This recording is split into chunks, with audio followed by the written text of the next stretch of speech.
Hace mucho calor.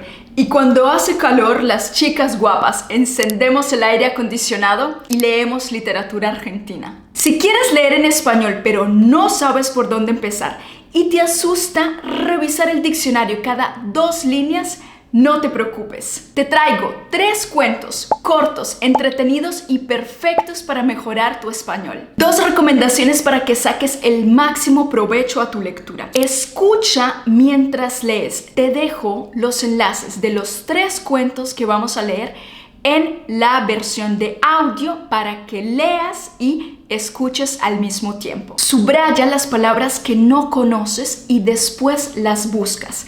Esta es la manera en la que realmente aprendes un idioma, leyendo, subrayando y escuchando. Sin más, te presento a la escritora argentina Alejandra Camilla. Camilla nació en Buenos Aires en 1963. Su padre es japonés y su madre argentina. Creció entre 2 idiomas, 2 cocinas, 2 formas de ver el mundo.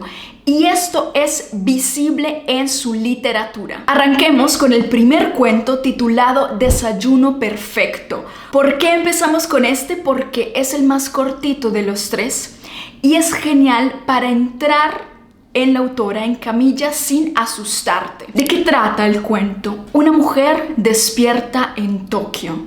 Su marido duerme a su lado.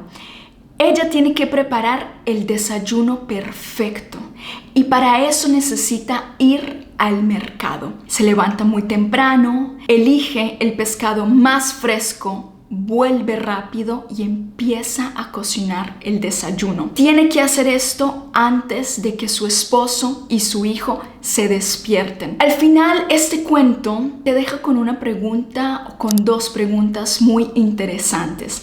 ¿Para quién prepara ella el desayuno? ¿Para sí misma? ¿Para su familia? ¿Y qué pasa después de tener el desayuno perfecto? ¿Por qué leerlo para mejorar tu español? Primero, porque es cortísimo, lo lees en 5 minutos. El lenguaje es claro, casi no necesitas diccionario. Y la historia tiene un contexto cultural real. El mercado, los elementos típicos del desayuno japonés. Aprendes español y te llevas de regalo un pedacito de Japón. El segundo cuento es La pregunta de Rawson. De este cuento no te voy a contar mucho de qué trata, pero sí te voy a decir por qué tienes que leerlo. ¿Por qué leerlo? Primero, porque es cortísimo, lo lees muy rápido.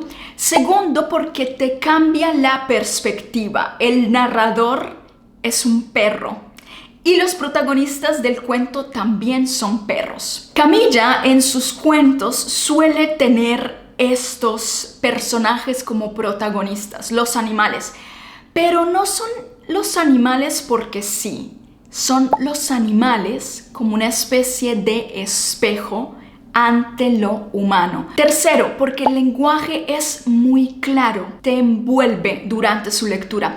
Tú sientes que la autora, que Camilla, está sentada al lado tuyo y te está contando esta historia. Cuarto, porque es perfecto para discutirlo. Cada persona tiene una idea de qué, una interpretación diferente sobre qué hay detrás de este cuento. Quinto, porque hace algo que es muy importante para tu español. Te enseña a leer entre líneas.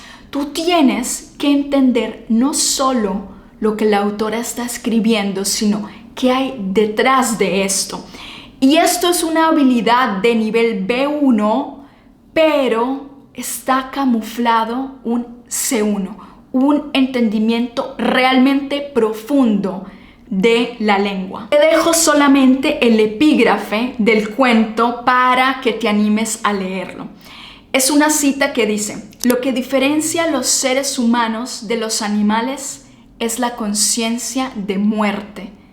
Los animales no la tienen. Es una cita de Graciela Pisano. Y por último, el tercer cuento, La estatua y el mar. ¿De qué trata el cuento? Un nieto tiene la estatua de su abuelo y tiene la labor de relocar. Tiene que buscarle un espacio para la estatua de su abuelo que ha muerto. Durante la búsqueda de este espacio para la estatua del abuelo, el nieto reflexiona sobre la muerte, sobre el tiempo y sobre la memoria. Al final, la estatua se sitúa mirando al mar. Y entiendes que el tiempo terminará desgastando a la estatua y terminará desgastando la memoria de tu abuelo y tu memoria también.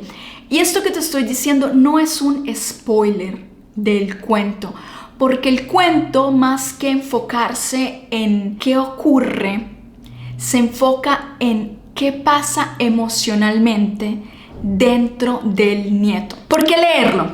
Este cuento utiliza un lenguaje rico en sustantivos y adjetivos sobre la naturaleza, sobre descripciones, sobre el tiempo, y te ayuda a expandir tu vocabulario.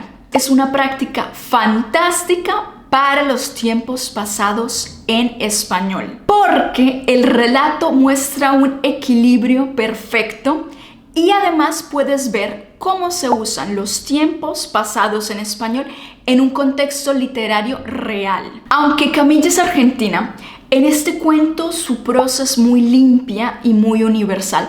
No vemos jerga argentina y realmente te puedes enfocar en un español un poco más estándar y universal que te ayuda a enfocarte en la historia. Esta es una cita del cuento. ¿Qué es, después de todo, la muerte, sino el silencio de todo lo que a uno lo rodea? Muchas gracias por ver este video. Espero que te haya motivado a empezar hoy a leer estos cuentos que son grandiosos, que valen mucho la pena. Recuerda que tienes la versión en audio de los 3 cuentos en la descripción. Si te ha gustado este video, no olvides suscribirte y darle me gusta para más contenido como este. Muchas gracias y nos vemos en la próxima. Chao, chao.